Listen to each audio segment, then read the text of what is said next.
Today, our webinar is about Oliver Wyman first round interview simulation. And our live webinar will be by our two career coaches, Andre and Gaurav.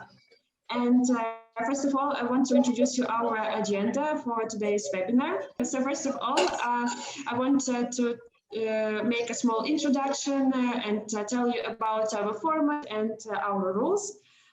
Then our clients will make some references, and we will share with you some information about recruiting process at Oliver Wyman. Andre will share this information with us as well, and to one of our clients. And also, after this, we will start our interactive case interview simulation with our candidate Ahmad.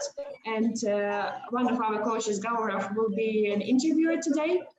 And after this, you will be able to hear a feedback from our experts and understand how it would be better to solve this case and which mistakes are better to avoid. And after that, we will start our Q&A session. And in the end, we will share with you some bonus materials. And so now I want to tell you about format and rules. So the duration of our webinar is going to be approximately 2 hours, probably it can be a little bit more. And yes, we will make an introduction for 15 minutes, then client references 15 minutes, then we will share with you recruiting process also 15 minutes, and then we will start interactive interview simulation, approximately 50 minutes, and then feedback and Q&A session and bonuses. And just before we start, I want to ask you, please mute till the end, so we will not interrupt our participants and we will not hear any external voices. And also during the simulation, please turn off your cameras, so it also will be more comfortable for our participants. And also, I just want to remind to our old participants and tell to our new participants that please stay with us until the end, and you will receive some bonus materials. Only those who will stand with us till the end will receive them, and a special offer for the first session with our coaches. So we will explain what the bonus material a little bit later. Yes, it is question in the chat. Yes, so firstly, I want to introduce you, our team for today. So as I said, my name is Alina, and I'm client manager at Consultant Masters and the moderator. And I want now to introduce you our client, Ahmad. And Ahmad, can you please turn on your camera and introduce yourself? Tell us a little bit more about your experience. For us, it's really very interesting. Yeah, of course. Hi, everyone. This is Ahmad Chamseddine. I did my bachelor's in finance from the American University of Beirut. And after my bachelor's degree, I went to Imperial College, where I did my finance and my master's in finance and accounting, and currently pursuing a career in consulting. So I have contacted Andre and the team, and I found out about this amazing program, which is until now, it has been an amazing experience due to the quality of the coaches and the quality of the team members in this team. Thank you, Ahmad, a lot for your warm words. And now I want to introduce you our amazing coaches. First of all, I want to introduce you our greatest expert, Gaurav. Gaurav, can you please tell us about your experience? Sure. So, good morning, good afternoon, good evening, everyone, from wherever you are joining, depending on that. So my name is Gaurav. I come from India. I did my schooling, my engineering from India, and then was engaged in some technology at a corporate level and also in some startups. did my MBA from Europe, and I ended up joining McKinsey. With McKinsey, I worked across 20 plus countries across Europe, Africa, and Asia. Yeah, I've had a very good time. Really enjoyed the consulting. Yeah. And since 2014, I'm full-time coach, and I'm in the business of creating successful consultants. Yeah, so that's my passion. That's my mojo. Till now, I think more than 500 candidates have gone through me and have went on to join McKinsey, BCG, Bain, and some other leading consulting companies. And doing very well in the consulting careers. So happy to have you, and I'm sure a lot of you, in fact, I wish all of you would find what you are really looking for, not only in this webinar but also in your career. Yeah, and if I and we, our team, can be part of that, we would really be really happy about it. Yeah, so do enjoy the webinar. Try and get the maximum out of it. Yeah, and see you at the other end. Thank you. Thank you, Gaurav, for your sharing. And now I want to introduce you our second coach, our expert, Andre. Andre, can you please tell us about your amazing experience and tell about yourself? Hi, Lena. Good evening, everyone. And good evening, team. Hi, Ahmad. Hi, Gaurav. Glad to see you again. And very happy to see so many new faces here in our webinar. So very warm welcome to our event. My name is Andre Homulenko. I'm a professional career coach and mentor.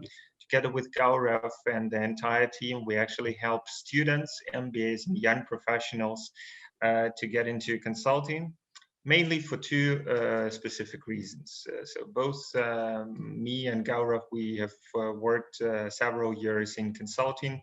Basically, we combine more than 12 years of experience spent in consulting. I'm born Ukrainian.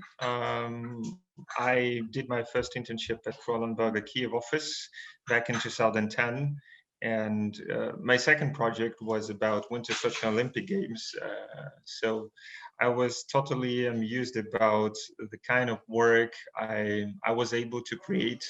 And in order to help Russian government to host this fantastic event at that time, which was seen by more than 1 billion people, have actually watched it through online and TV channel later on. And being part of that story, of course, motivated me a lot to go for a consulting career after my graduation. Then I basically came to Germany as an immigrant. And can you actually imagine how difficult it is to get into consulting in Germany, in one of the most competitive markets, especially if you're playing with Germans without knowing properly German language? Can you imagine how difficult it is? Gaurav. I think you are also grilling. You did the very similar experience. Right. So yes, it's actually it's very tough because German market is one of the most competitive in the world. But I still made it, and I'm very privileged that during spending 6 years in consulting, I was part of the recruiting team, and I also successfully completed more than 30 projects in different countries, in France, in Benelux, in Switzerland, Germany, in Poland, in Ukraine, in Russia. And I also spent a couple of years in the Middle East, basically in Dubai office. And since then, yeah, helping other people has also been part of my life. Starting after my graduation back in 2013, I started helping a couple of friends of mine to get into consulting. And now I'm really very happy that we have helped more than 600 clients of us who already started working in consulting. And maybe just to show you a couple of the figures on the next page, we have helped alone in at the beginning of March, 7 of our students have actually started working with McKinsey, Bain, Oliver Wyman, and Roland Berger in different offices across Europe, Middle East, and Southeastern Asia. And one more great news, which I also wanted definitely to share with you, is also, I'm not sure whether you can see it on my screen, but in case you can, just very fresh news from yesterday. One of our students, whose name is Tamar Rabbani, has also received an offer from Roland Berger in the Middle East for a senior associate position with a salary of 135,000 US dollars annual salary, absolutely tax-free. And yeah, this is kind of a value which we are very excited to deliver to our clients. I also see here Ahmad, Mark, Michelle, and Shivangi have joined this webinar, so maybe you guys can also later on speak about your experience of working with us. Oh, as well as Ahmad Nasir, of course. Yeah. So we want to serve you, and we want to help you to successfully get into consulting and to fully benefit from our own experience. With every one of our clients, we actually like to follow very structured process, which will bring you from where do you stand as of now in the next 6 weeks until 6 months. We will bring you into the position that you will receive an offer from the consulting company. How does that work? We actually follow a very standardized process, very structured, which is tailored to your needs. So first of all, in the step 1, we would like to understand your current background, objectives, and outline the application roadmap strategy in order how to put your documents into consulting. So step number 2, what is needed for that? We need to work with your documents, with your CV and cover letter, to bring them up to so-called consulting standards, to make them easily screenable by the recruiters. Then, in the third step, which was really something very critical nowadays, especially as the result of coronavirus, the hiring and recruiting has become even more tough than ever before. And that's why nowadays connections, your network, and referrals really play the key part of the entire process in order to help you to secure those interview invites. And we can leverage your own network as well as our global network of our friends, former colleagues, as well as more than 600 other mentees who already work in all those major companies worldwide. So that's why we help you to secure your interview invites. And in parallel with the step number 4, we help you with a very structured preparation in order to understand what are the requirements, what is coming to you in those interviews, and how to prepare best for the personal feed part of the interview, for behavioral questions, for the cases, and for what kind of questions to ask at the end of the interview. And we help you to prepare and pass first, second, and final interview rounds.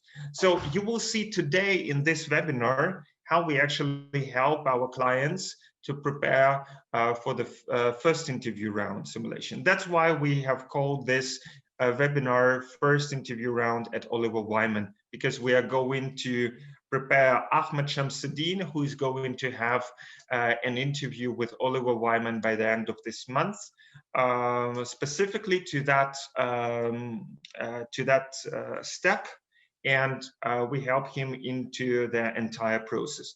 And then after Ahmad and all our other candidates receive their offers, we help them until they receive this job confirmation saying, "Dear Ahmad, it was a pleasure speaking to you last Friday.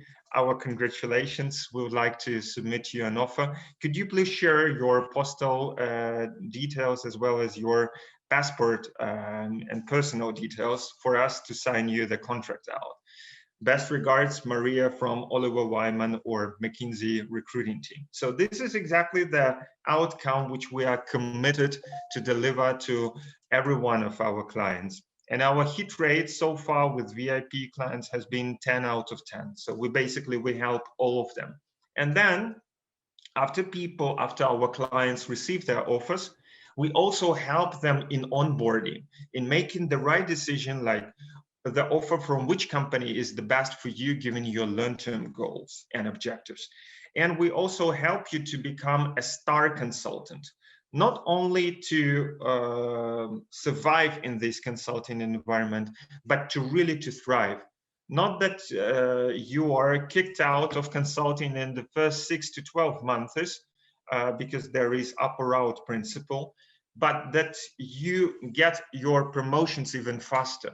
Because to provide you my personal story is that with Roland Berger, I was very privileged to gain my first promotion just in the first 5 months. This is extremely fast for consulting. And these kind of fast track promotions have actually helped me to more than double my salary just in 6 years. And also to jump from an intern up to senior project manager, also just in 6 years. And all this kind of experience, all this service, we want to provide to you, to our future potential clients. So I think that I have spoken more than enough. So I will basically squeeze my mouse right now and give the word to our clients. All right, so this is Ahmad, and I would like to share my experience with you guys about being a member of the VIP group. So far, it has been an amazing experience. You can't even think about the value added about this program. And I would like to tell you about the value added from two perspectives. One from the value of the coaches, and the second is about value of the team members in the VIP group. In terms of the value of the coaches, I cannot even express how much Andre and Gaurav are professional coaches. They give you the best insights, and that cannot be derived from any elsewhere. And also Gaurav is currently ranked second at Prep Launch. However, I believe that he deserves to be ranked first. In terms of the team members, basically we are all motivated people and we help each other to achieve our common goal, which is basically to receive the offers. So you can see in this small team where everyone works with each other and motivate each other to receive the offers. And I believe that this kind of program cannot be found at the same caliber as elsewhere. Thank you. Mark, Michelle, or Ahmed, or Shivangi, would you like to share your experience? Hi. Yeah, I'd like to share my experience. So first of all, my name is Omar Harb. I'm a civil engineer and I've been preparing with consulting masters for the past period.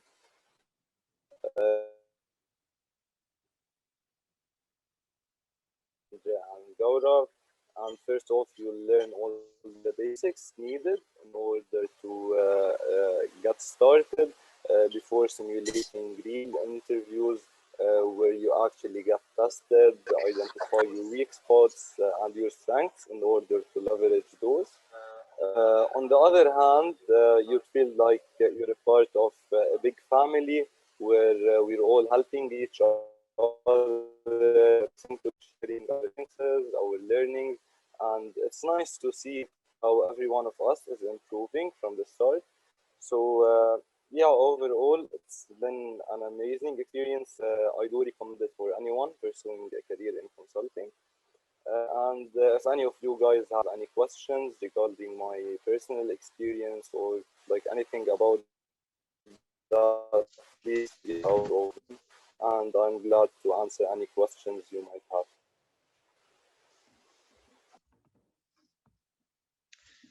All right, cool. Omar, thank you very much for sharing your experience. If there is no one else who would like to speak, then I can simply say that feel free to use one of the special commercial offers which we have today. So if you book a first call that Mark, no worries. Yeah, if you want to get in touch with us, so book a first call with one of our client managers, for example, Alina, and use the promo code TOPMasters, and then you can basically get the 25% off for the first session, and also figure out a little bit more about our programs in order to start working with us and help you to get your offers already this year. So we are very excited to have you, all of you guys. Any questions so far? And by the way, also feel free to use the chat function in order to, to ask your questions if you have any. And by the way, I sent the link for my calendar, so you can use it. And if you have any questions and you want to discuss something with me about your current situation, just feel free to book a session with me, and yes, we can speak with you more detailed. And Andre, I give you back the word. Yes, thank you very much. And basically, I also see that Ahmad have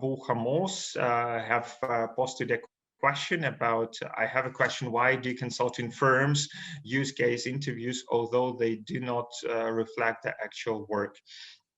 Well, they do not partly reflect the actual work, but these kind of case interviews, they are traditional, and they're coming from what consultants used to do in the past. I mean, they face every 3 months new business challenges in stressful situations with clients. They need to fix those, and that's why they use this kind of case study, because it helps them to analyze analytical, problem solving and communicational skills of the candidates, and to see how the candidates would behave in the real situation if they are placed in front of the client. That's why it's a kind of a stress testing for them, to see how do the candidates will perform in the real life, actually. I hope that this answers your question, Ahmed. All right, cool. Then if we don't have any further questions, then let's basically move on. Yeah. On this page, we have actually invited one of our guests. He has also been present in the past webinar. It's our fresh graduate, fresh alumni, Karol Saliba.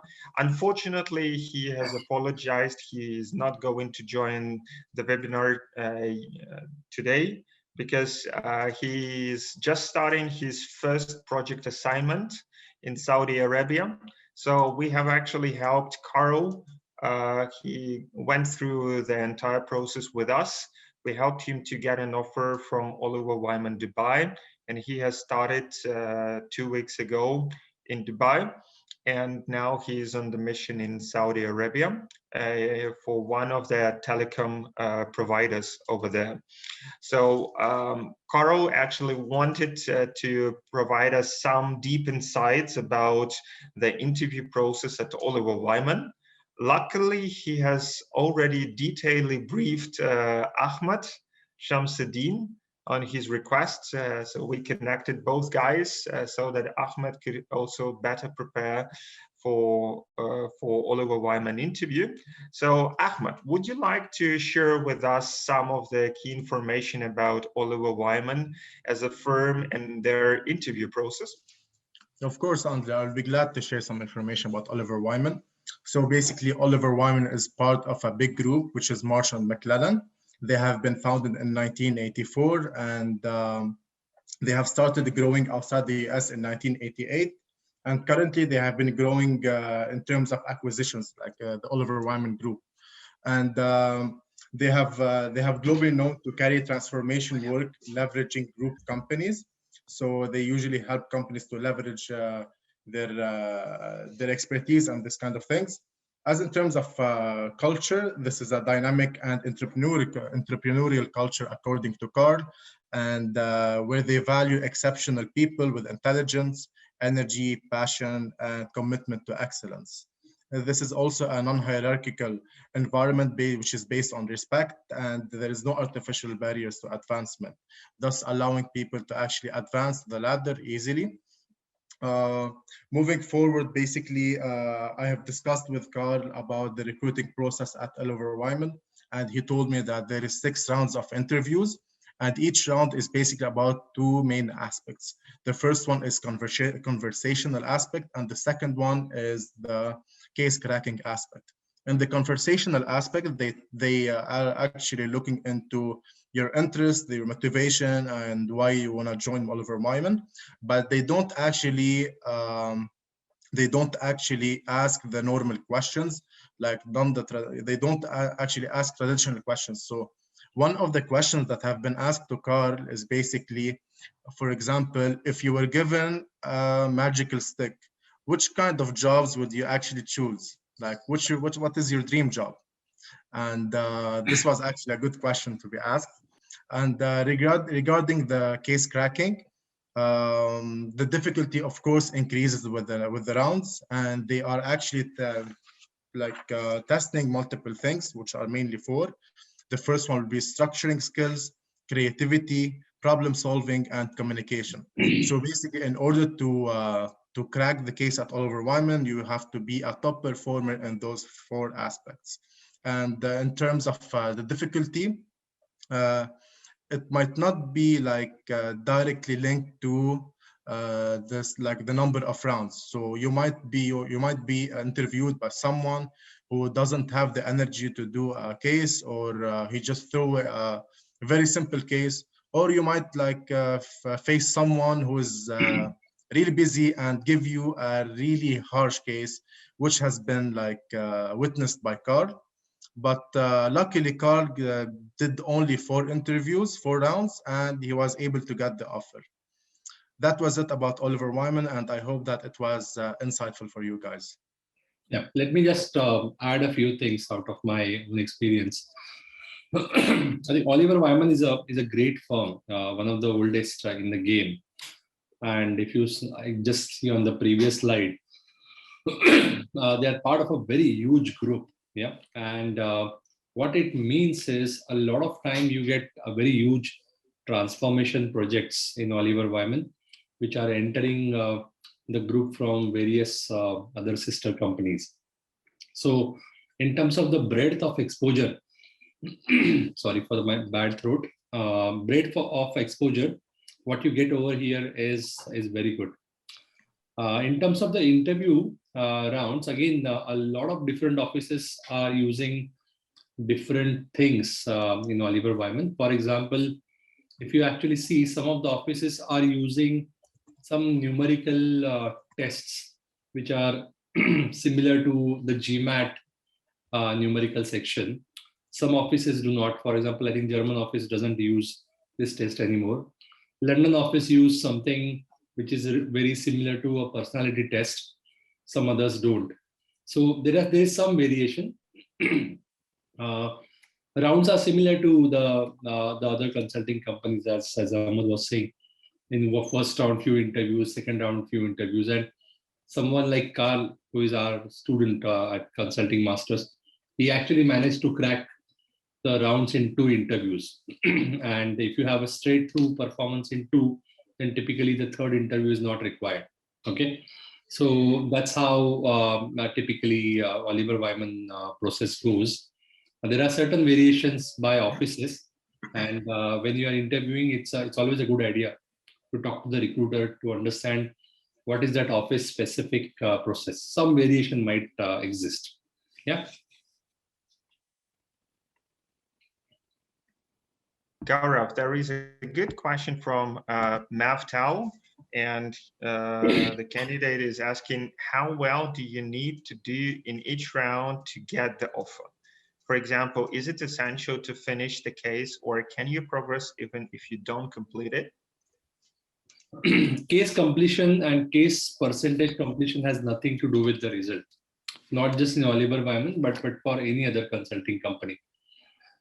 Because case completion is a function of how deep or broad the interviewer also chooses to go on every topic, and also the nature of cases.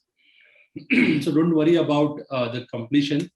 Worry about what do you do in those 40 minutes. Yeah, there can be a candidate who does only 2 analysis, but he does it like so good, yeah, that he's selected. And there can be a candidate who will do 4 analysis and probably come up with a conclusion, but still do a not so great job of that.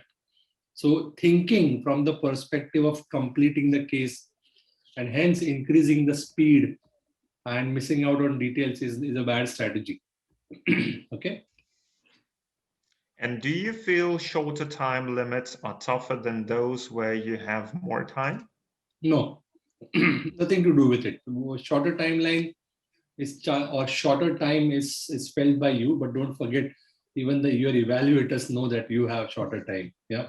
So with every, if you are going to compete in breaststroke, then you will not be evaluated on butterfly stroke or backstroke, right? So they know what to evaluate you on. So don't worry about it. All right, perfect. Do we have any further questions from our participants?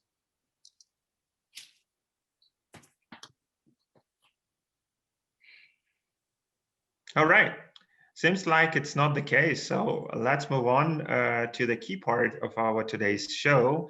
And we're going to have our very interactive case simulation. So ladies and gentlemen, for those of you who are new today, who are for the first time, just to explain you the rules, we would kindly ask you to keep your microphones and cameras muted so that Ahmad and Gaurav could have a moment of intimacy while playing the first interview round simulation. So Gaurav will be playing someone from, he will be playing the recruiter, someone from one of the Oliver Wyman offices, and Ahmad is going to play Ahmad himself, the candidate who is currently applying for Dubai office at Oliver Wyman for a business analyst position. And they will actually go through the structured first interview round simulation, which comprises 3 things, which is personal fit, case part, and candidates' questions to the interviewer at the end of the interview. After all 3 parts, like after personal fit part, after the case, and after the personal fit part and questions at the end, there will be some intermediate sections where you could, where we will reflect with Ahmad on his performance, where he will share his views. We will provide our feedback, and you can also provide your feedback as well as ask your questions. So please be engaged, be interactive, and I would also strongly encourage you to participate and to ask your questions, as well as to try to solve the case together with us. Is that good for you? Yeah, cool. So sounds good. Yes. So, and I also have one more thing. I think that Ahmad is still might be getting a little bit nervous in front of Gaurav and in front of speaking of more than 60 people whom he barely knows for the webinar. So how about cheering him up and saying, go, go, go, go, go. So can I ask you for a moment to turn on your cameras, turn on your microphones, and basically cheer him up. Can we do this all together? So, ladies and gentlemen, could you please turn on your cameras and simply give him an applause? Ahmad, go! Go Ahmad, go Ahmad. Thank you, thank you. Good luck. Go Ahmad. Yeah, Ahmad, we wish you best of luck. Now, thank you very much. Could you please all turn off your cameras and microphones? And yeah, I'm also turning off my camera. So Ahmad, Gaurav, I wish you best of luck. Hi, Ahmad. Hi. Welcome to Oliver Wyman, Dubai. How are you doing today? Thank you so much for having me today. I'm doing great. What about you? Super, great. So let's dive into the interview process. Of So I have course. your CV in front of me, but why don't you take a couple of minutes and introduce yourself? Of course, of course. So I am Ahmad Chamseddine, and I just graduated. I did my bachelor's degree in finance from the American University of Beirut, which is one of the top universities in the Middle East. While being at the University of American University, I managed to be listed on the Dean's Honor List for 2 consecutive semesters and being listed as top 14% and top 10% respectively. Moreover, during my time at AUB, I managed to do several internships at 3 different banks. After I finished my bachelor's degree, I went to Imperial College where I did my master's degree in finance and accounting. And I had the privilege to be an equity research analyst in the student investment fund at Imperial College. And I was being able as well to graduate with the first class honors degree from Imperial College. Currently, I have my own business where where I have a farm in Lebanon, where I am in the business of trading of livestock such as poultry and sheep and goats. And other than those experiences, I am an individual who is a sportive individual. I'm a basketball player where I have played for Al Riyadi Beirut, my school team, and hoops, and where I managed to actually obtain approximately 90% of the championships. And currently looking into joining one of the top consulting companies in the Middle East and in the world, Oliver Wyman. Okay. You have an interesting background, Ahmad. Thank you so much. Okay. Can you tell me an instance where you have taken uncommon approach to solve a problem? Of course, I have an interesting story to share with you in my own business, where I had to think about ways to reduce the gas bill. So it was the winter season, and I wanted to reduce the gas bill. And as such, I need to think about ways in order to reduce the quantity of gas that's going to be used, as such, reducing the cost associated. So I've thought about reducing the ceiling of the houses where I keep my flock. As such, I have used curtains in order to reduce the ceiling, and I was been able actually to reduce the cost by approximately 15% of the gas bill. However, due to this approach, humidity levels increased, and it turned out that it wasn't actually a great idea. But this unprecedented action was been able to actually reduce the gas bill by 15%, which has not been used by anyone else in the market. Yeah. Were all the livestock alive, or some of them died?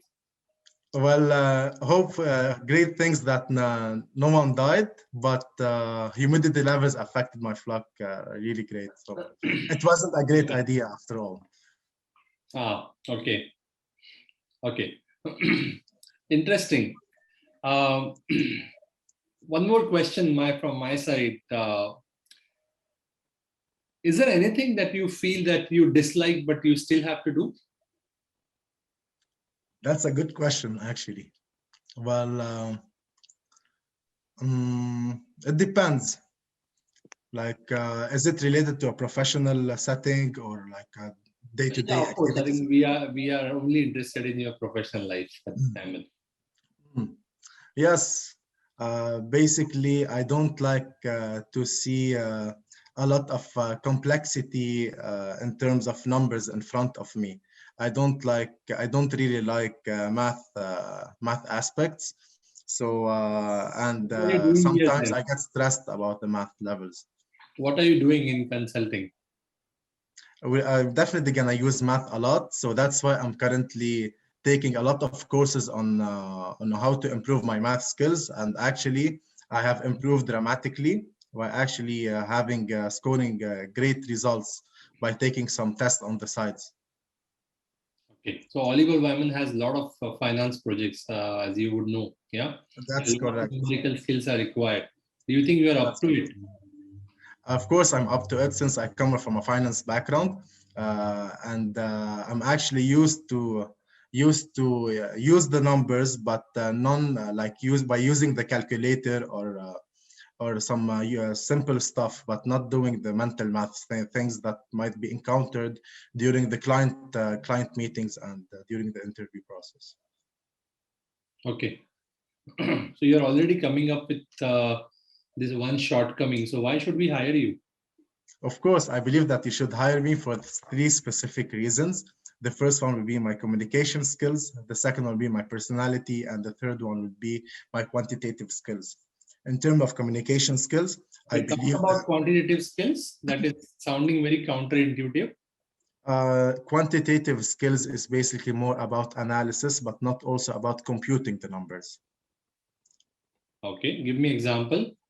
Yeah, of course. So basically, as an analysis skills, I have been able to quantify and analyze the poultry market in Lebanon by looking at the size of the market, the growth rate, and the rivalry among competitors, and see the expected market share that I could derive from this market. What I've did also is that I did a financial analysis where I've looked into the potential profits that could be derived from such a business by also looking and taking into consideration the feasibility, such as operational feasibility and financial budget that I have at hand. And at the end of the day, I've launched this product and I was been able to actually break even in 2.5 months. Okay. Okay. And why Oliver Wyman specifically? Yeah, of course. So Oliver Wyman, I would like to apply my skills at Oliver Wyman because of three different reasons. The first one would be that Oliver Wyman is one of the top consulting companies. The second one is the methodology used by Oliver Wyman. And third one would be the culture at Oliver Wyman. So I have read some reports on the internet, and I found out that Oliver Wyman is currently ranked 6 according to Volt, which is a rating agency. As such, joining Oliver Wyman will allow me to work with people who are bright and motivated people, where I can learn from them. Moreover, in terms of methodology, I have came across an article published by Oliver Wyman on their website, which is about digital banking. And what I got fascinated by is basically their approach that they have followed, and they have put a lot of importance on the client and the end consumer. We have started to looking at him first, and this is actually really valuable to me because I always try to think about how can I make an impact on the people that I have around myself. And I believe that looking into consumer perspective first will have not only an impact on the client in itself as a company, but also on a society at large. And in terms of culture at Oliver Wyman, I've been into contact with Carl Saliba, who's currently a consultant at Oliver Wyman Dubai office. And he told me about this amazing culture at Oliver Wyman in terms of entrepreneurial and dynamic environment, where he stressed that, that they really value individuals, where they care for their advancement, and there is no hierarchical steps in the firm. As such, allowing people from different levels to communicate with each other at ease. But also, actually, I have found out, like, to more solidify this, what Carl told me, I have came across an article about actually an award that has been received by Oliver Wyman, where they have told us that Oliver Wyman is one of the top companies in terms of recruiting for millennials, because they care about people, where actually this ranking is based on employees' satisfaction and feedback, where 95% of them told that Oliver Wyman is a great company with great benefits, such as allowing people to have 8 hours off of paid time for volunteering, which I value a lot. So for these reasons, I believe Oliver Wyman is a great fit for me. Okay. Okay, good. So let's take a short pause, yeah, and then begin the case, yeah. Yes. How did it go, Ahmed? You threw on me a curveball that I did not know what to say. So basically, I said the truth that I hate doing mental math, which is wrong. This is totally wrong to say. So that's why I've been laughing. Mm-hmm. Otherwise, in terms of the other questions, I believe they went well, and I can see that I have improved in terms of communication and structure. So I was trying to be top-down approach while using a STAR framework as well. Okay. Andre and anyone else, any feedback, please feel free to type in. Yeah, Andre. Yeah, first of all, Ahmad, I would need to say first things first. My congratulations, you have hugely improved. I mean, it's such a great moment when we finally see your biggest jump in your performance. Now I can really admit that you have good or very good communicational skills. And yeah, just very now to dig into deeper into our observations, which we have done so far. So I think that you had it really on the right way from the very beginning. So you had a very good start, you had a very good smile, positive energy from the very first phrase, how you approach it. Generally speaking, your behavior has changed. Now you are just playing in the interview. So I really see and feel how you started enjoying the whole process. And whatever the curveball is thrown to you, and even if you do a mistake, you stay a human. You don't stress that much. You don't let you down by the mistake or by some critical question from Gaurav's side. So you are managing this with a bravura, and you are also able to show the empathy to Gaurav. You was able to bring him to love, which is the best moment how you can connect to the interviewer, which is simply perfect. Yeah. And you also showed your integrity with the firm, which is also very critical. So now in more details, you was very concise and structured in your introduction. You emphasized on your achievements, which was done very good. You are managing the time also properly. You also had in your stories a good structure with the headings for your uncommon approach story. It was very good. Gaurav was laughing at one moment. So you showed also your emotional intelligence at that part, and you are very convincing, and you can attract the people. So you act as a likable person, which is already a good precondition for becoming a consultant. Then, when there were some interesting questions, which you was obviously not prepared for, you took some time for those unconventional questions, and you used your tricks to gain some moment, and this was also very good. I would generally recommend everyone who is currently attending in the webinar, look at Ahmad, what he's doing and how is he doing that, because this was a very, very good performance, and also learn from him, from his experience, from the hours he has spent in coaching, in training. He is giving it for free to you to share. So, and throughout the entire process, you was very relaxed and you showed very focused behavior. So yeah, from my side, it's a chapeau. You're definitely going forward so far. Just keep the same spirit and energy for the case part and for the questions to be asked to the interviewer at the end. Good luck. Thanks, Andre. Good. So there's one comment in the comment box, maybe too much reading. So probably that a person felt that you were reading. I don't know what. And avoid the math comment. Yes, absolutely. That was uncalled for sure. So yeah, I think I completely agree. I wouldn't even repeat what Andre is saying. But I just feel that apart from the math comment, another very small but for sure one point is you have a filler word called of course. I don't know how many times you used it. If I start counting, probably 10 times already. Yeah. And it's very funny the way it comes across, right? So if I ask you why Oliver Wyman, you are saying you're starting with of course, as if I'm an idiot asking this question. Yeah, of course. Why not, right? So this filler words, no, be careful. Everyone has a filler words, right? Some people say and, some people say, I don't know, something else. And see, I use I don't know. So that's my filler word.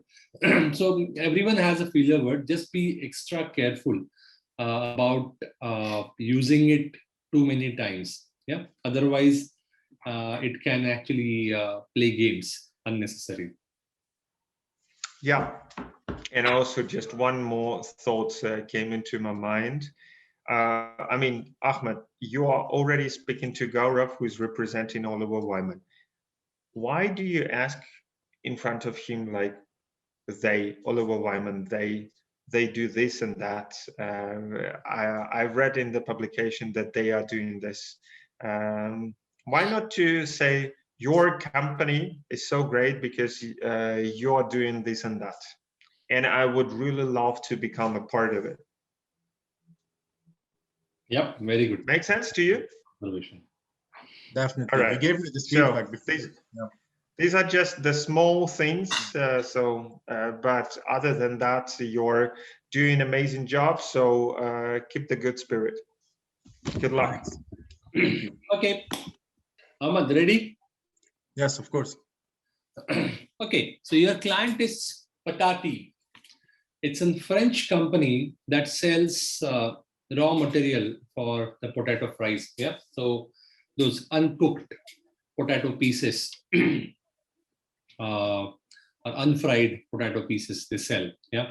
They have a global presence and they are known for manufacturing and selling potato fries of different varieties. They have an annual turnover of around 500 million.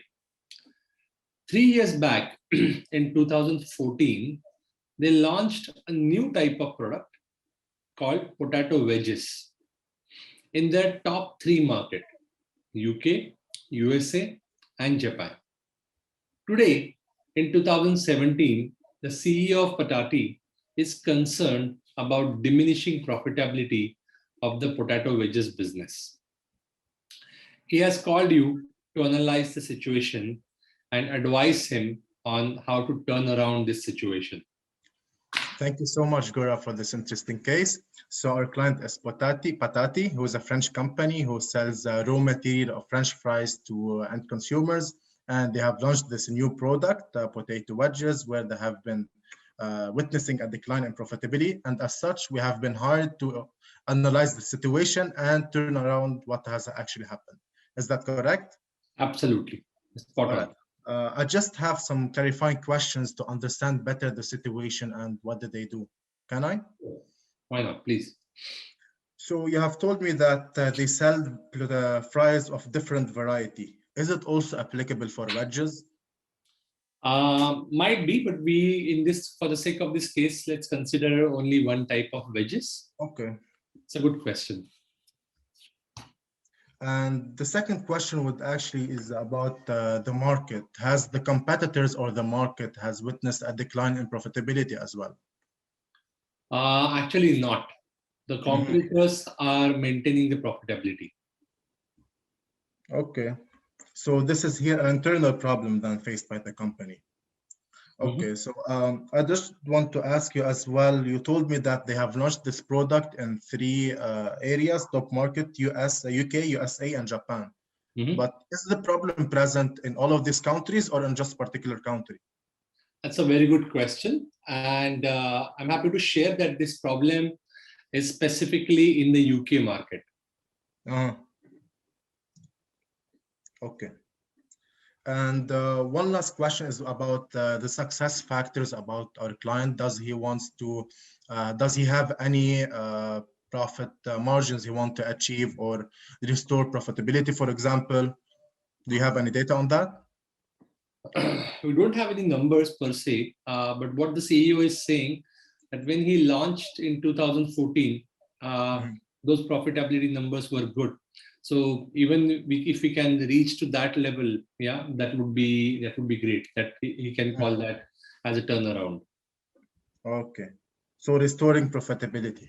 Yes. Great. Can I have a moment to structure my thoughts, unless you have any questions currently? Absolutely, please. All right. Thank you for your patience, Gaurav. So in order to see where the actual problems lies within this particular business, I would like to divide my analysis into two main buckets. The first one will be revenue analysis, and the second one will be cost analysis. On the revenue analysis, I would like to check how the revenues have been doing over the years in terms of quantity and the prices charged for our product, and to compare to our competitors to see whether we are doing good and what they have been doing in terms of pricing and quantity, or maybe to see if our revenues have increased, maybe due, for example, to a new entrant or something else. In terms of after analyzing the revenues, I would like to jump into the cost and look specifically into the value chain of this particular business by dividing the value chain on different components, such as getting the potatoes, icing the potatoes, and packaging, delivering, and after-sales service, by looking into the variable cost and fixed costs associated, and compare to the competitors, while also looking at previous levels of cost. While doing this, we can actually know what has actually happened for our client and detect the issue. Unless you suggest otherwise, I would like to start with the revenues. Does this sound reasonable for you? Yeah, the structure is good. Why do you want to start with the revenue? Well, I just want to make sure that the revenues aren't the problem for a decline in profitability. Why not start with cost? Of course, we can start with cost. Would you like me to do that? No. Let's start off with revenue. I just wanted to understand if you have a specific rationale. Okay. Okay. So basically here the rationale is basically for the revenues. We might have, for example, our prices not being in line with the competitors, and as such, competitors are eating some of our market share, or a new entrant pricing a little bit lower than ours, as such eating some of our market share. So that's why I would like to compare our revenues to the market first. Okay. Fair point. We have done some analysis already, and we have the revenue data. Okay. Happy to share this with you and tell me what's your observation. Yeah. Of course. Thank you for your patience, Gaurav. So what I can see here is the revenue data in 3 different locations in the UK, USA, and Japan. Between a 2 years period. What's interesting about this graph is basically I can see that for the 3 years, our client has been capable of penetrating or starting on a good step, since they have been able to generate the same revenues and the same countries and like in 2014. However, something is actually happening differently in the UK compared to the US. Since in the UK, revenues have decreased from approximately 8 to 6, which represents a 25% decrease in the revenues compared to other countries where we have witnessed actually a growth. As such, I would like to see what's the difference between the UK and the USA in terms of maybe of consumer preferences or new entrants. Do you have any data on that? We don't have any data on the USA and Japan. Yeah. But what are your general, what's your observation in UK, US, Japan? We almost started on the same line, right? So yes, the product acceptance was pretty good in all the markets. Yeah.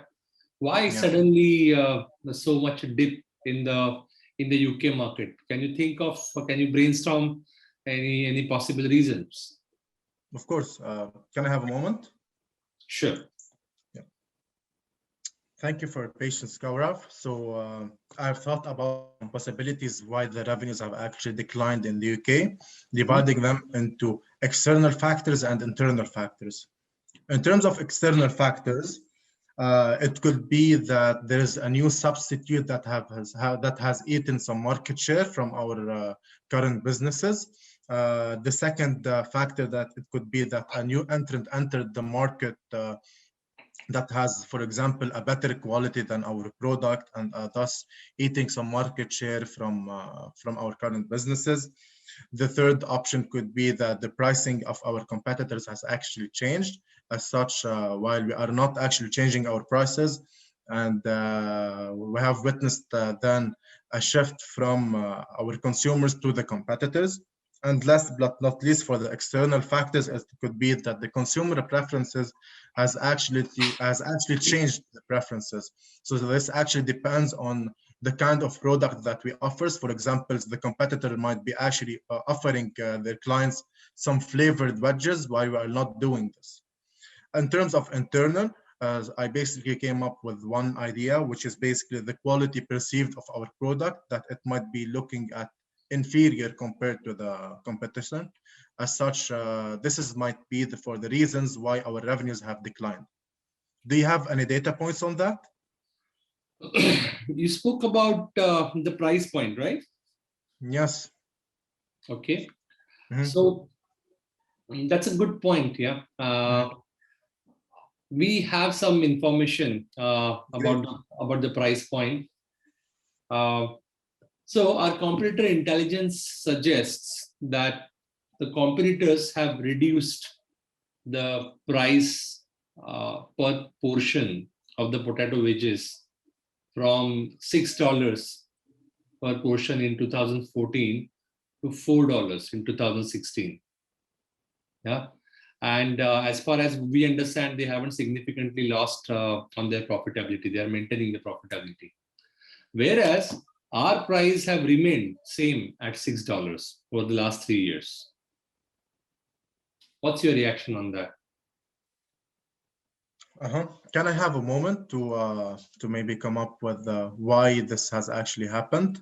But basically here, my initial hypothesis would be, since the competitors have reduced their prices without affecting profitability, as such, I can say that they have been able to reduce their costs. However, we were not been able to do so. As such, we will not be able actually to reduce our prices.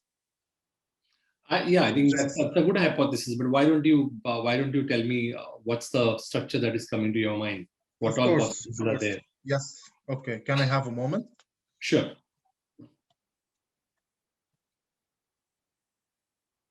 Thank you for your patience, Gaurav. So my initial hypothesis was actually this is due to the cost reduction of the competitors. As such, I have decided to do my analysis on a value chain perspective. And in this value chain, like in this type of business, that first you need to get potatoes associated with this business. You have to cut them. You have to ice the potatoes and then package and after-sale service. And according to my previous experience, I believe that any type of food cost represents the huge chunk of the cost, which is the potato in itself.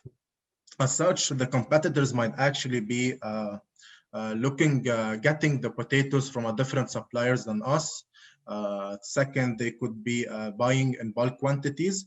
And third, according to my personal experience, and this is what I am actually doing in my farm, they might be actually planting those potatoes and getting them instead of buying them, in order to mitigate the prices charged for the suppliers. So this is because this is I'm actually doing at my farm, where I plant the required ingredients for my flock. Do you agree on those points? That's a very good point. Yep, and I think your farm experience is quite relevant. Yeah, it came to light finally. I can be proud of it. Right. So it's a good it's a good way of looking at it,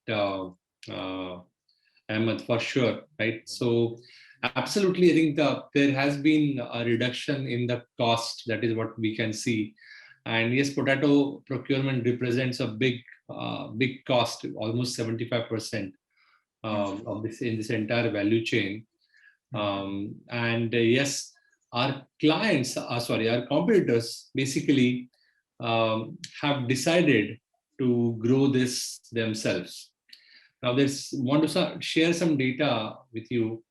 For potato wages, there is a particular type of potato that is required. Yeah, so this is the potato which is broad in the middle and has much less starch than the normal potato that we use in food, in vegetables, etc. Yeah, and that variety traditionally doesn't actually, it cannot be grown in UK. So we were importing it.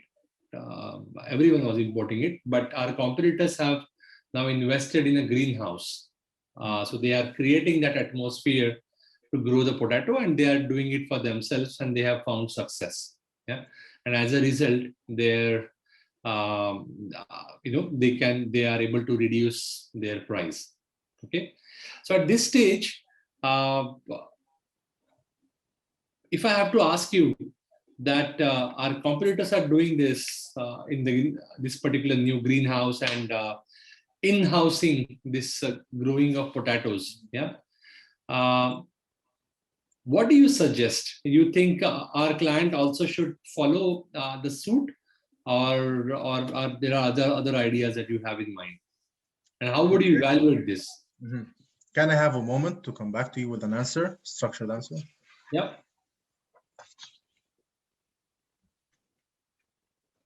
Thank you for your patience, Gaurav. So basically here we do have two scenarios.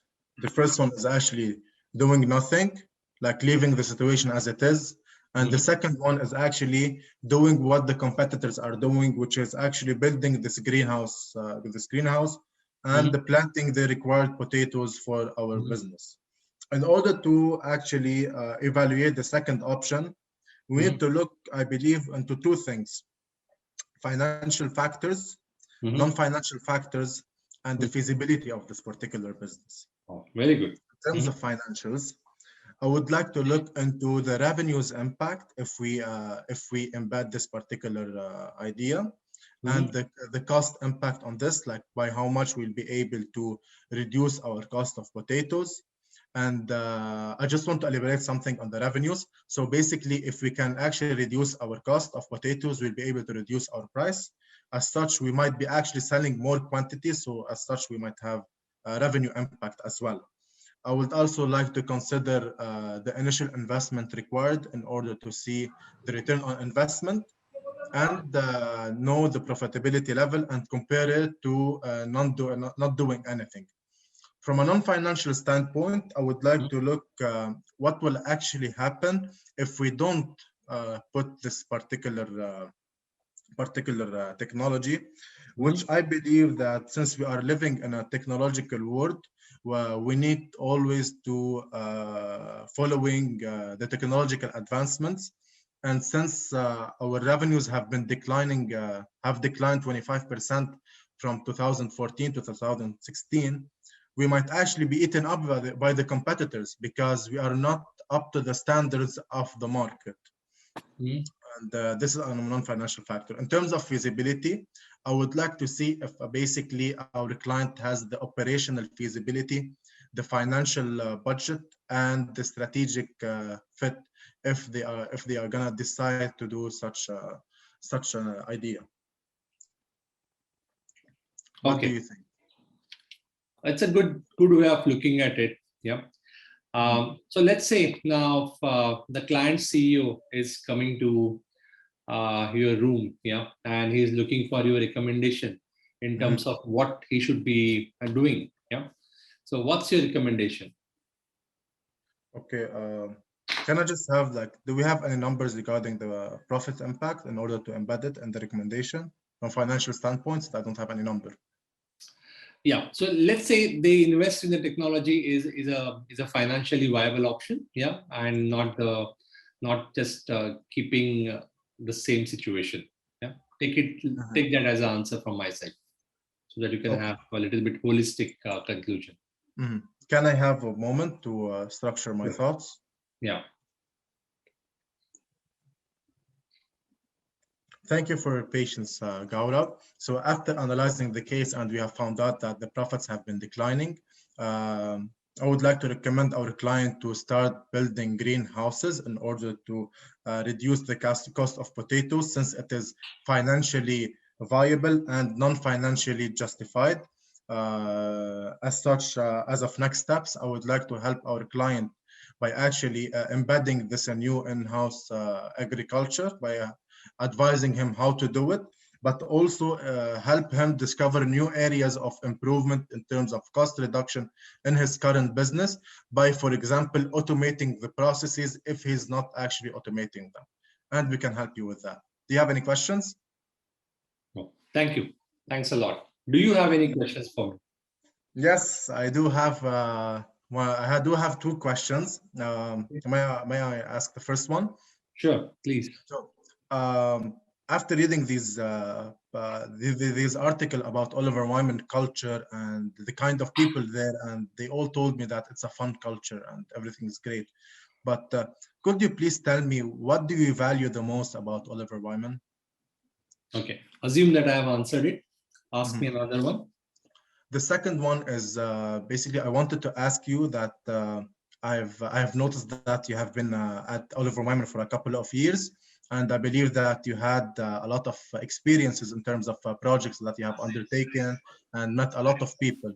As such, I would like to ask you about a particular project where you have felt a lot of impact on yourself and on your client. Okay, that's a good question, and I would be really proud to answer that. Assume that you have, I have answered it. Yeah. Thank you. Thanks a lot, Ahmad. Thank you. Great. Okay. So, how was it? It was finally, it was amazing. I was able to crack the case finally because I was relaxed compared to other webinars.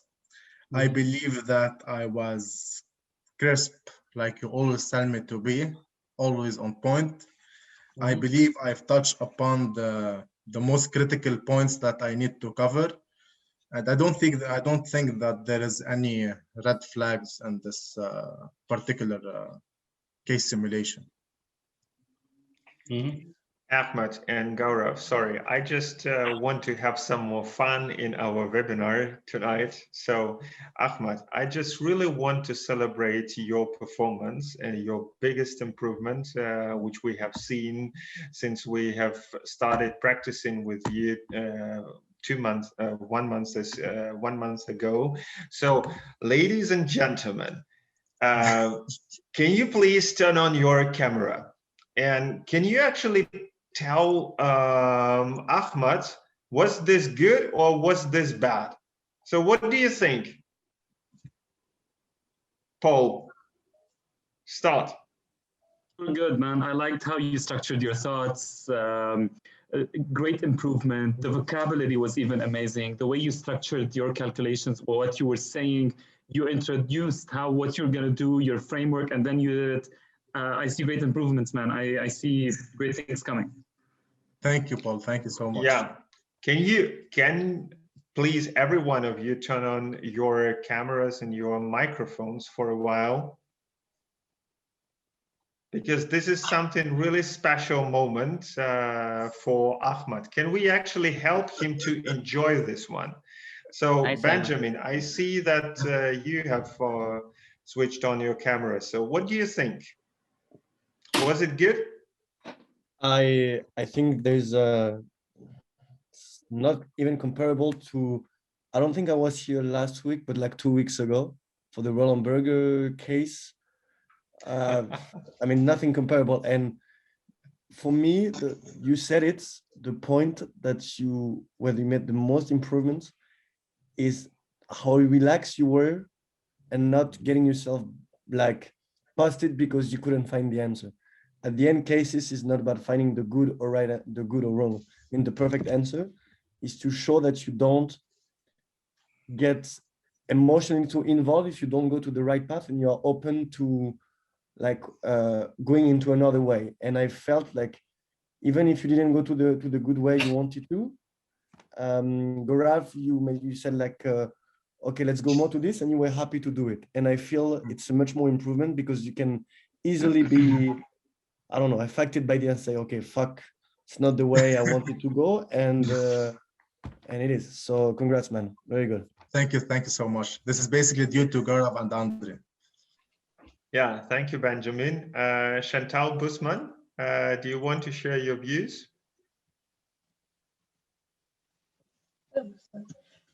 Yes, I thought it was really good. You structured it really nice. Like you always said what you're going to do, and you like definitely listed it. State what you were thinking about the process and the revenues, and also like you always had good reason why you choose to do this right now. So I liked it a lot. Thought it was good. Thank you. Anvesh, anything from your side? Yeah. Thank you for this opportunity. Ahmad, first I would like to congratulate. That was a very good performance and very nicely, very smoothly handled by Gaurav. And he was, I thought he was cooperative and in the way you were answering or your approach and coming to your structure, everything was so nice. But I was just expecting a more in detail at the end of your structuring. Maybe I was just trying to see the main scope was to reach the profitability. And we know that the costs are expanding here. So if you can see, maybe the competitors have reduced the price by 33%. Our prices remain the same. So maybe I was expecting on more quantifying numbers. What if we move to in-house or outsource? So if we have more numbers, so that I'm just trying to see if we could cover that profitability reach to 8 million again by reducing this cost. So I was just more conscious if you could just add one more liner of there and just making sure that we are reaching this profit and the numbers. Other than that, it was a very good case, I guess. Thank you. Thank you, Anvesh. Maftel or anyone else? Yeah, I mean, you did pretty well. I haven't attended the previous webinars, so I can't see how much you've improved. But all in all, I think it was a pretty smooth case. Just one part I just wanted to ask about the end when you the interviewer gave you the data. I just had a question for the interviewer. Is it fine, I mean, to ask the interviewer for the data if you haven't found that yet? Just one, because that was the only part I was curious to know more about. Yeah, I think it depends on how much part is left. Yeah, this was like the elephant had gone and just the tail of the elephant had left. So just to make it a little bit more exhaustive, I gave him that not a data per se, but just in a kind of a concluding thing that, okay, so whatever structure that you suggested, financial, non-financial, assume that it you ran that calculation and it came out that financially it's a better option. Yeah, so this is from my side. And yes, why not?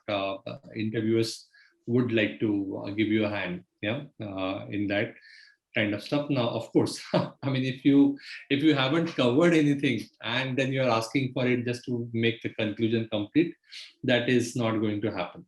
Okay.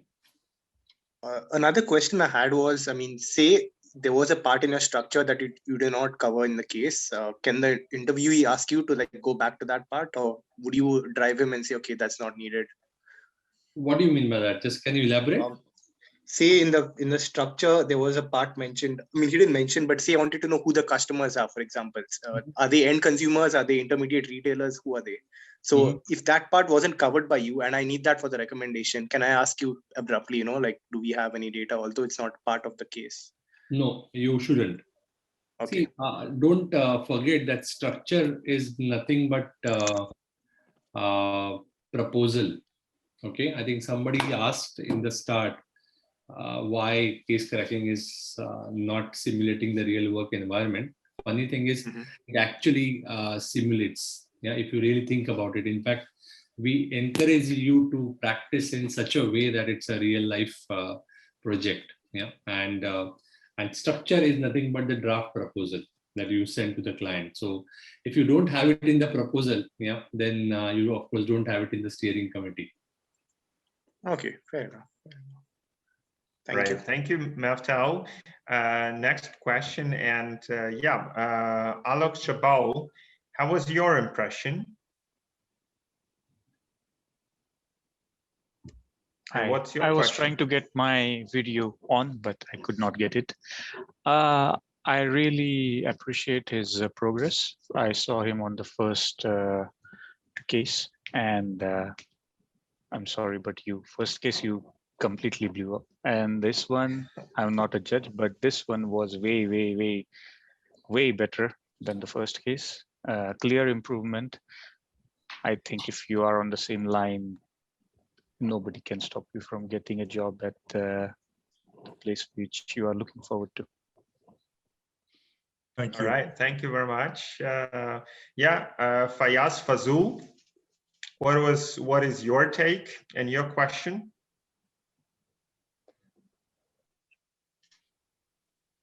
Yeah, so I mean, I attended the previous webinar, so I'm actually quite new to this whole management consulting case thing. So it was quite refreshing for me to see his approach, and I was mentioning in the chat as well. So he was very calm, very focused, and he had a very structured approach to how to do things. And I think he really did well. So he actually kind of inspired me to go back and work on my approaches as well. Thank you for that. Okay, thank you very much. Paolo De Paoli, what was your take and what is your question?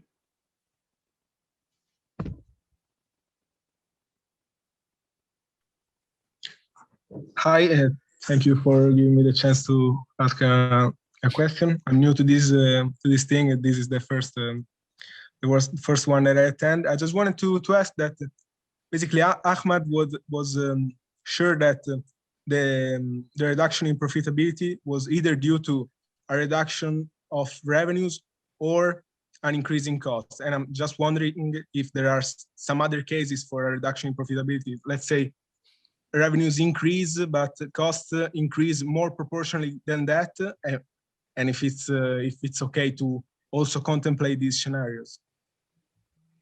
Yeah, absolutely.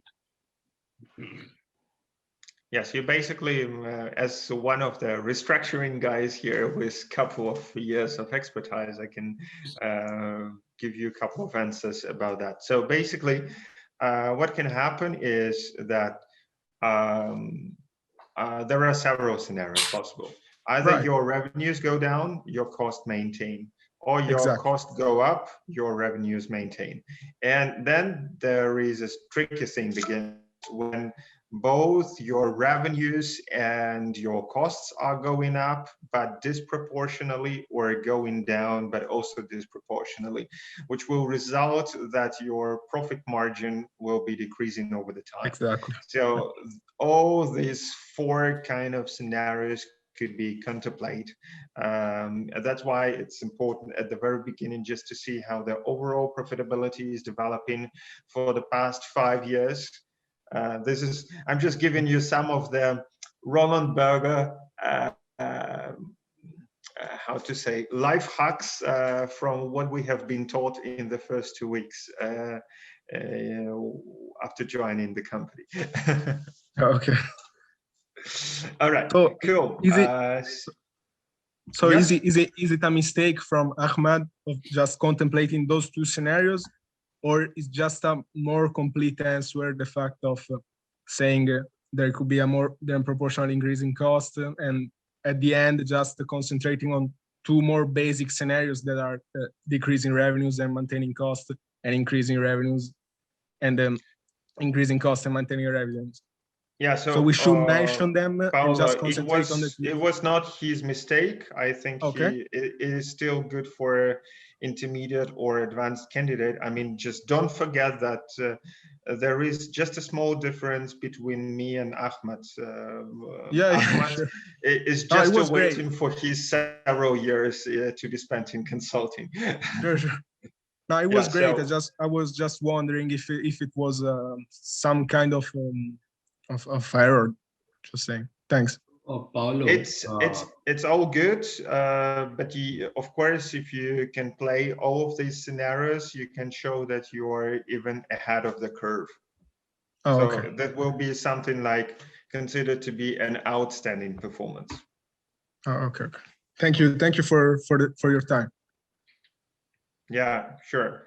Okay, Chantal, do you have a question which you want to ask about the introduction slide or anything else? No, I just wanted to see the case in whole again. But did you have other information that Ahmad didn't ask about, like some other slides prepared? Or was it just like this one slide and it was good all what you did? Like it was enough? We had some other information. In fact, probably you will come to know towards the end of the presentation that yeah, you will get this case. Yeah. Yeah, and to answer your question and Paul's question and everyone else, so don't worry, it will be one of our goodies to share the full case as a presentation with you so that you can also practice, as well as some other good stuff for us to share with you. Yeah, Omar, Harb, do you have any questions or want to cheer up your colleague Ahmed?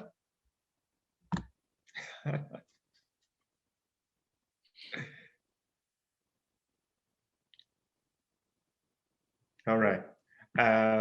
Ahmed Abu Hamous.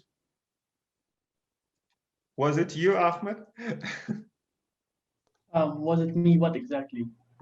I have nothing to say. Do you have questions? Oh no, his performance was absolutely great. I learned from his solution to the case, and I wish him all the best.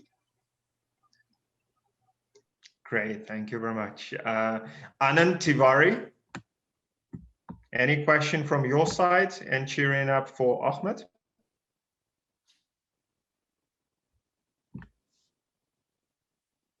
We have one raised hand as well. Yeah, Prakash, anything from your side? Yeah, sir. Actually, I have a question that how much the past academic matters for the consulting career. And Prakash, I cannot hear you. Could you please turn on your camera and fix the sound? Yeah, yes. Disconnected. Hello? Okay. Yeah, sir. Yes. Actually, yeah, sir. I have the question related to the academic part. So, how much the past academic matter for the consulting career, and is there any way we can balance it? That bad academic? Okay. I mean, it depends on how bad it is, Prakash, and which consulting companies you're applying to. And let's probably have this conversation on a case-by-case basis. You can probably schedule this call with Lena, and she can tell you how good or bad is the situation. Very difficult to have a blanket answer for this. Okay, sir. Thank you. André, I just thought of a question. Can I ask? Yes, please. Okay, so since I'm interviewing with a firm in 2 weeks, is it okay if the interviewer ever asks me if I'm applying to other firms?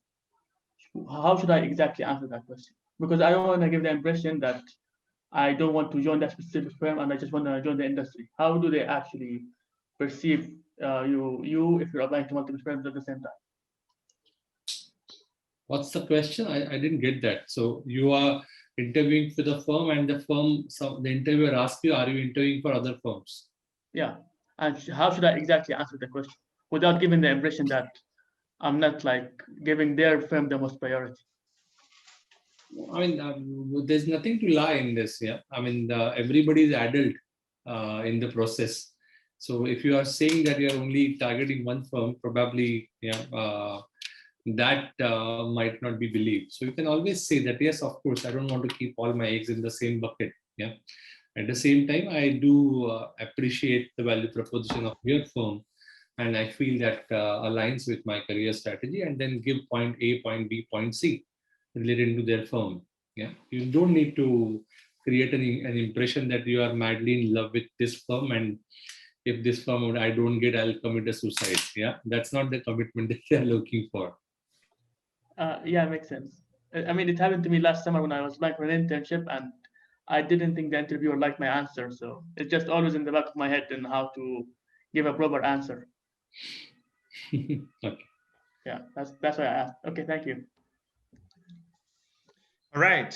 Do we have any further questions to be asked right now? I don't think so.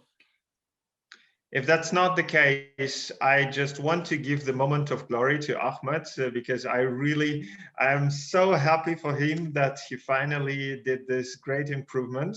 So can I ask you guys to give him an applause? And I think that this is really very well deserved.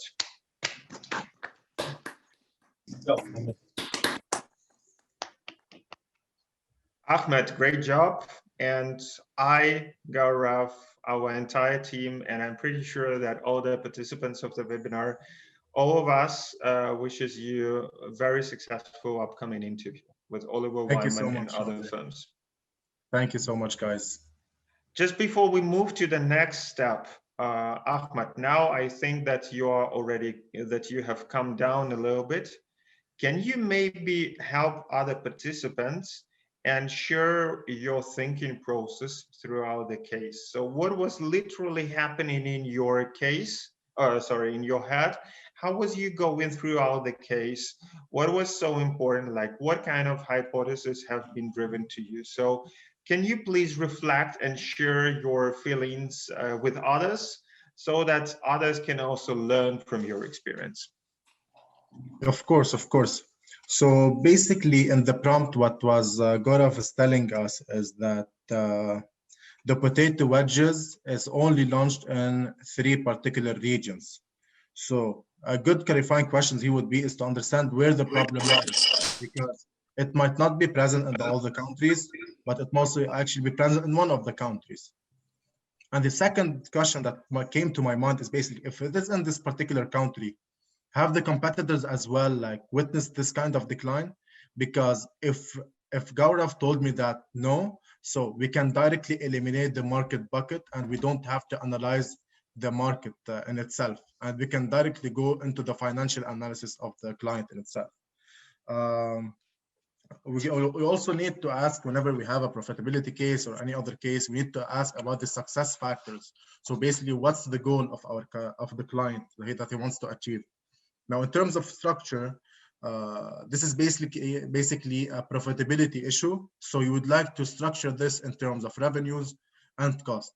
In terms of revenues, you do have prices and quantity. And of course, you want to see how you are doing compared to the industry. As such, you want to compare yourself and benchmark different components of the revenues. If you had, in this case, like multiple product lines, which was not available in this case, you would like to divide revenues according to revenue streams and maybe by channel. For example, for a bank, like he might be selling through emails, through outlets, through branches. So we would like to actually invest or take a look into by streams or by channel if you do have multiple products. Now, moving into the cost, you can actually do it in terms of variable cost or fixed cost. But a more advanced way or more compelling idea is to actually do it into a value chain analysis, because you will be able to look into all of the components related to the production of the product.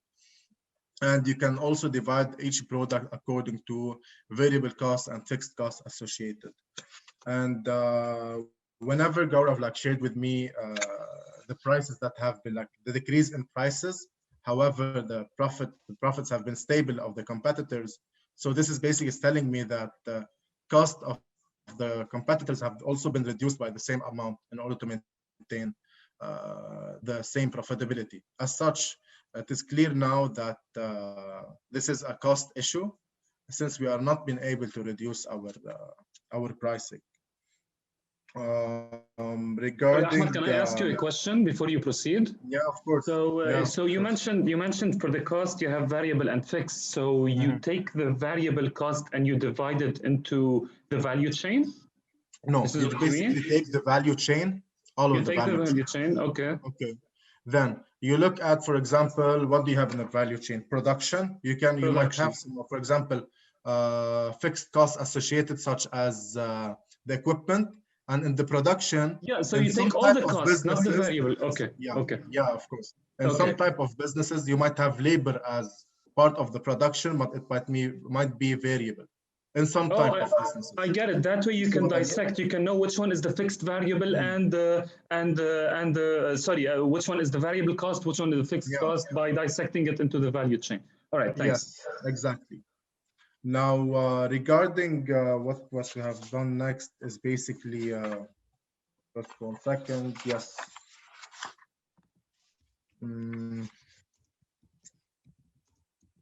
Yeah, we have also talked about the possible decrease in revenues.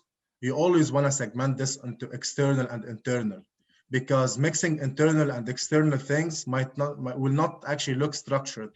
So you want to look into the external things, such as market factors that are affecting your business, and internal factors that might affect your business. So this is basically it for what has done in the case. In terms of recommendation, so basically you have to state your recommendation. What do you recommend? The risks associated, if there is any risks, and the next steps associated with your strategy in order to to be more advanced and sound more interesting. And at the end of the conclusion, just ask the interviewer if he has any questions, so that he knows that you have done the conclusion and put the ball in his hands. That will be it. Hope it has been helpful for you guys. Yeah, thank you very much, Ahmad. This was really extremely valuable for many people. And I mean, if you have any questions, just raise your hands, turn on your microphones, and ask those questions. Yes, Maftal. Yeah, I had a question for Gaurav actually. So in the initial structure, to what detail can the interviewee ask questions about the problem? For example, he asked about, do competitors have an issue? So before you give out the structure, to what detail can you ask your clarifying questions? Yeah, so basically the clarifying questions needs to be asked in order to help you with your structure. So, but those questions not need to be asked in terms of giving you the solution. So those questions only need to are designed to help you only. So for example, when I asked Gaurav, did the competitors have witnessed some kind of decline? And when he told me no, I have been able to eliminate the market bucket. If he told me yes, I would have actually obliged to look into what's actually happening in the market and analyze the market with its components. So if Gaurav were to say yes, you would have asked him more questions about that in your clarifying structure. Or would you say that, okay, I'll ask you later? Or would you ask? No, would you have asked that right later, away? But I would add a market bucket. Okay. All right. Thank you very much, Mav. Anand Tiwari, do you have a question or any comments?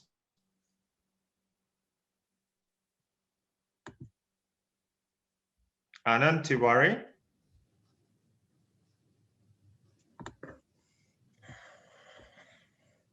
Okay. Sam Vise. Hi. I don't have my camera on, by the way, because I'm on a desktop, so I don't have one set up. But yeah, I thought you were really good, Ahmed. Very articulately done. There was a clear structure to how you were running through the case. You clearly separated your different arguments, presented them well, asked for additional information at the right times. I thought you came across really well. So yeah, congratulations. I wasn't in any of the previous ones, so I can't comment on your progress, but I thought you dealt with it really well. And yeah, clearly only going to get better if you keep practicing. So yeah, well done. Thank you so much. A separate question, I guess, for Andre and Gaurav, is that I was looking at the sort of application process for an experienced hire position at McKinsey and in the London office, and it explicitly says no cover letter required or cover letter not required. Would you still recommend writing a cover letter, or do you think that means we do not want one? Please don't give us one at all.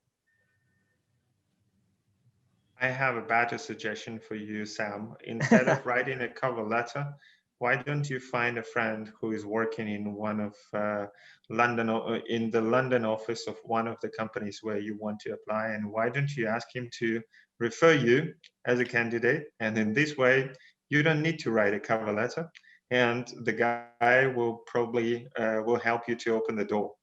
You can find it either through your own network, or you can get our help in order to help you to secure your interview invite. Does that make sense? Yeah. Do you know people in the UK and in London out of interest? Of course not, since we just this month have helped someone to get inside McKinsey London, Bain London. Of course, we don't know people who live and work there. No, I'm just kidding. London is one of our top geographies. Okay, perfect. Okay, maybe I will contact you after the call then. Yeah, sure. All right, cool. I also see two hands raised in the chat from Edward and Mo. So Edward, do you have a question? Yes, I do. Andre, it's for you, because you've mentioned before that there were not only two different, like you didn't not only have the revenue reducing and the cost increasing, or the other way around, but you also had another two options. Can you get a little more in depth with this one? So if your revenues are increasing, but if your costs are increasing as well, and costs are increasing faster than the revenues are increasing, then your profit margin is going down. Yeah, and if your okay. revenues are decreasing, but the costs are also decreasing, but they are decreasing slower than the revenues are decreasing, then most obviously your profit margin shrinks again. Make sense? Makes a lot of sense. I didn't understand. Thank you. Yeah, sure. All right, then more. Hi. Your question? I just wanted Gaurav to possibly give the feedback as an interviewer's perspective. And also, he mentioned that there are other data points that could have been supplied to Ahmad at the time. And where would they have been used, and what sort of case scenarios would have played out if those were to be introduced? Yeah, I think those data points more will be shared with you as we share the case, because don't forget that normally these are business problems, and depending on what we want to evaluate and where the case needs to be taken, the navigation changes. Yeah, so interviewer takes a thread out of that business scenario on which to evaluate the candidate. So the other data points, if I keep on talking about it, probably will take a few hours. So you will get that in the case. In terms of the performance, yes, this is Oliver Wyman first round. So from that perspective, overall, if I go really top down, it's a good performance, and I will take this candidate to the next level. But as I think Andre also pointed out, yes, of course, there will be, if you really get into nitty-gritties, there will be some feedbacks, right? For example, some of the scenarios that Andre painted could be communicated. I wouldn't say they should be in the issue tree, but this could be communicated to make it really waterproof or watertight kind of a scenario. In the clarification as well, I think once someone spoke about whether the competition has had a similar problem, etc. That question can be also better framed to ask whether we have lost market share, right? So that it is not a competition question, but a market share question, right? That is another one. Then, yeah, I mean there are these small points that will come in the analysis. However, I think what is at this level we need to look at is the analytical approach and the structure. The one thing that took him from first round to second round is is the way he started every answer. For every answer, he had a structure. Yeah, and sometimes it can be like mini structure, as baby structure, as internal and external, right?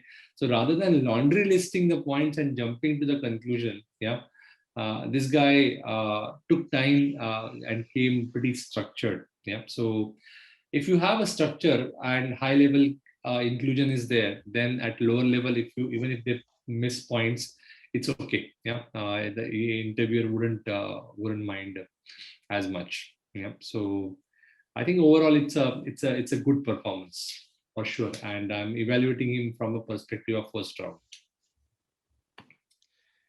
All right, thank you very much, ladies and gentlemen. I am also watching on our clocks so that we can give you the bonuses and finish on time. Thank you very much for your questions, and thanks to every one of you. Thanks to Sonia, Mo, Paul, Edward, Anga, Chantal, and everyone else who has left with us until that particular moment. We are just about to continue with spreading the bonus materials with you. And Ahmad, again, one more time, big compliment from my side. This is really very strong performance. And thank you very much for sharing your insights and the way you think with all other participants. I think this was extremely helpful for everyone else. So now let's go to the bonus materials, which we promised to you. And I give the word to Alina. Thank you a lot, Andre, and I also want to congratulate Ahmad from my side as well. That was really great performance. Yeah, and so speaking about our bonuses, so first of all, I want to share some useful links with you in our chat. And I want to ask you, please fill the webinar satisfaction survey. And I sent you, this is the first link. And this satisfaction survey is really very important for us. And every time we try to improve our work and make our webinars more useful for you, and to make it every time. Could you guys just take maybe 30 seconds and click on the link and fill this out for us, so that next week we're gonna have even a better webinar than today with your feedback. Feel free to write that we have the most handsome candidates.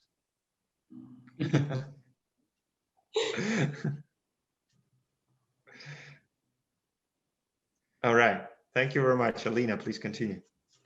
Yes, and so as we promised, those who stayed with us till the end, you will receive some bonus materials. First of all, it will be our presentation of the webinar, and there we will include the detailed solution of the case. So it will be more full than it was in our today's presentation. So you will be able to see it in all details. And also we will send you the video recording of the webinar, and you can also check it there. And also I want to tell you that you can also book a free consultation with our client managers, so with me and with my colleague Alessa. I sent you our links there in the chat, so feel free to book it. We will be really very happy to help you. And don't forget to use the promo code TOPMasters for your bonus consultation with Andre and Gaurav. And also we want to invite you to our next free webinar, McKinsey Final Round Case Interview Simulation, which is going to be next Tuesday, 30th of March, and it will be same time from 5 till 7 Central European time. And you can use the link which I sent in the chat to register for the webinar. And also here you can see some links where you can contact us. So you see that you can follow us on our social medias in LinkedIn and Facebook, Instagram, Xing, and there we share a lot of useful information and some announcements about future webinars and all other helpful materials and information.